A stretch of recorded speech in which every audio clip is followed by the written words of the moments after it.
You're going to spend a third of your life completely unconscious, defenseless, lying flat on the ground. For most of human history, that ground wasn't a locked bedroom.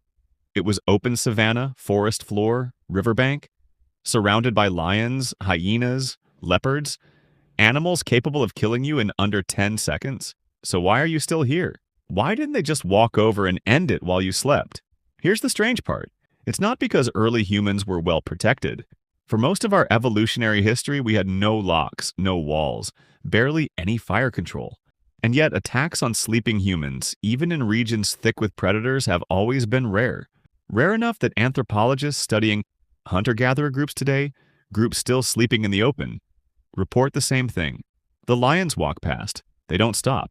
Why would a lion, hungry and capable, ignore an easy meal lying still on the ground? The answer isn't about human strength. It's about a calculation happening inside the predator's brain, one it doesn't even know it's making. Predators aren't just looking for meat. They're running a constant risk assessment. Every kill has a cost, and the cost isn't just energy. A single well-placed kick from prey, a single injury, can be a death sentence for a wild predator. There's no hospital, no antibiotics. An injured lion often becomes a dead lion weeks later slowly. So predators evolve to fear unpredictability more than they fear prey itself. And a sleeping human is unpredictable in a very specific way.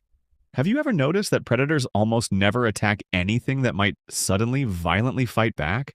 A sleeping human doesn't look like easy prey.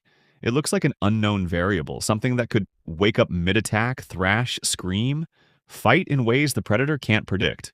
Compare that to a sleeping gazelle. Predictable, fast to kill, fast to eat, minimal resistance. Humans, even asleep, don't fit that pattern. Researcher and primatologist studies on predator avoidance behavior have shown something consistent across species. Novelty itself triggers caution, sometimes more caution than an active threat. There's something else too.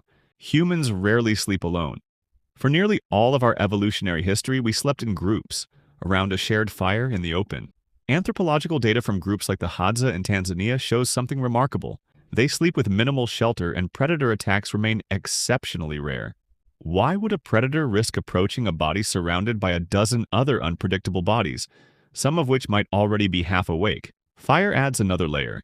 Even a small, low fire, one that wouldn't stop a determined predator physically, changes behavior completely. Studies on carnivore behavior around firelight suggest flickering light disrupts a predator's night vision and triggers innate avoidance responses, some going back millions of years, long before humans existed.